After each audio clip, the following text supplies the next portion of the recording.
How now, fairy, whither wander you? Over hill, over dale, thorough bush, thorough briar, I do wander everywhere, swifter than the moon's sphere, and I serve the fairy queen, to dew her orbs upon the green. I must go and seek some dewdrops here, and hang a pearl in every cowslip's ear. Farewell, thou lava spirits, I'll be gone. Our queen and all her elves come here anon. The king doth hold his revels here tonight.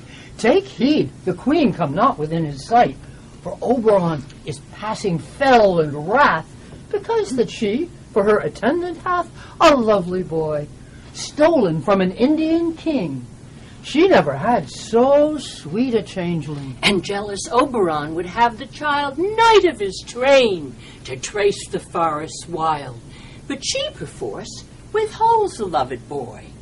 And now they never meet in grove or green by spangled starlight sheen. But they do swear that all their elves for fear creep into acorn cups and hide them there. Either I mistake your shape in making quite, or else you are that shrewd and knavish sprite called Robin Goodfellow. Are not you he that frights the maidens of the village-tree? Those that hobgoblin call you in sweet puck. You do their work, and they shall have good luck. Are not you he? Thou speak'st aright. I am that merry wanderer of the night. I jest with Oberon, and make him smile, when I a fat and bean-fed horse beguile, in neighing in likeness of a filly foal. And sometime lurk I in a gossip's bowl, in very likeness of a roasted crab.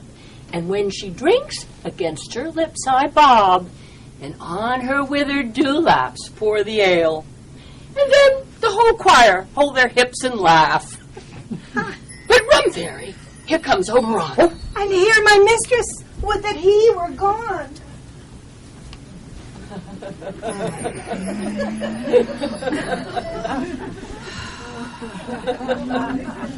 Ill met by moonlight, proud Titania. How now? How are you, my dear? Jealous Oberon. Fairies away. I have forsworn his bread and company. Tarry, rash wanton, am not I thy lord? Then I must be thy lady. But I know when thou hast stolen away from fairyland to amorous Phillida. But why are you here? Come from the farthest steppes of India. But that thy bouncing Amazon, thy buskin mistress, thy warrior love, to Theseus must be wed. And you have come to bid their bed joy and prosperity. How canst thou thus, for shame, Titania, glance at my credit with Hippolyta, knowing I know thy love to Theseus? These are the very forgeries of jealousy. Never since the middle summer spring have we met on hill or dale, forest or mead, or in the beached margins of the sea. But with thy brawls thou hast disturbed our sport. Thus the wind, piping to us in vain, as in revenge, has sucked up from the seas contagious fogs, which falling upon the land have every pelting river made so proud that they have overborne their continents. The ox has therefore stretched his yoke in vain, the plowman lost his sweat, and the green corn is rotted ere its youth attained a beard. No night is now with him nor carol blessed. And the moon, governess of the floods, pale in her anger, washes all the air. And through this distemperature, we see the seasons alter. Hoary-headed frosts fall in the fresh lap of the crimson rose. Chiding autumn, angry winter, change their wonted liveries. And the mazed world, by their increase, knows not which is which. And the same progeny of evils comes from our debate, from our dissent. We are the parents and original. Do you amend it, then? It lies in you. I do but beg a little changeling boy to be my henchman. Set your heart at rest.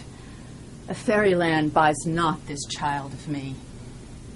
His mother was a votress of my order, and in the spiced Indian air by night, full oft has she gossiped by my side, and sat with me by Neptune's yellow sands, marking the embarked traders on the flood. And we have laughed to see the sails conceive and grow big-bellied in the wanton wind. And she, with pretty and with swimming gait following, her womb enriched with my young squire, would imitate and sail upon the land.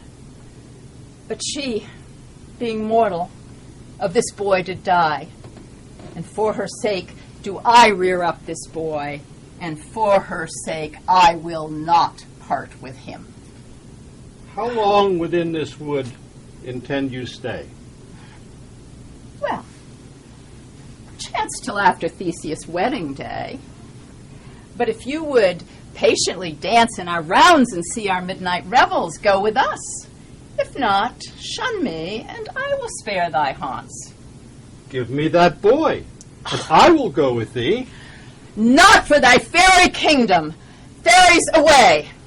We shall chide downright if I longer stay. Well, go thy way. Thou shalt not from this grove till I torment thee for this injury. My gentle Puck, come hither. Thou rememberest, since once I sat upon a promontory and heard a mermaid on a dolphin's back, uttering such dulcet and harmonious breath that the rude sea grew civil at her song. That very time I saw, but thou couldst not, flying between the cold moon and the earth, Cupid, all armed. A certain aim he took, and loosed his love shaft smartly from his bow, as it should pierce 100,000 hearts. Yet marked I where the bolt of Cupid fell. It fell upon a little western flower, before milk-white, now purple with love's wound. Fetch me that flower, the herb I showed thee once. The juice of it, on sleeping eyelids laid, will make or man or woman madly dote upon the next live creature that it sees. Fetch me this herb, and be thou here again ere the Leviathan can swim a league. I'll put a girdle around the earth in 40 minutes.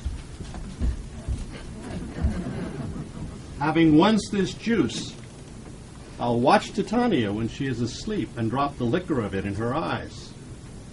The next thing she then waking looks upon, be it on lion, bear, or wolf, or bull, she shall pursue it with the soul of love. And ere I take this charm from off her sight, I'll make her render up her page to me. But who comes here? I am invisible.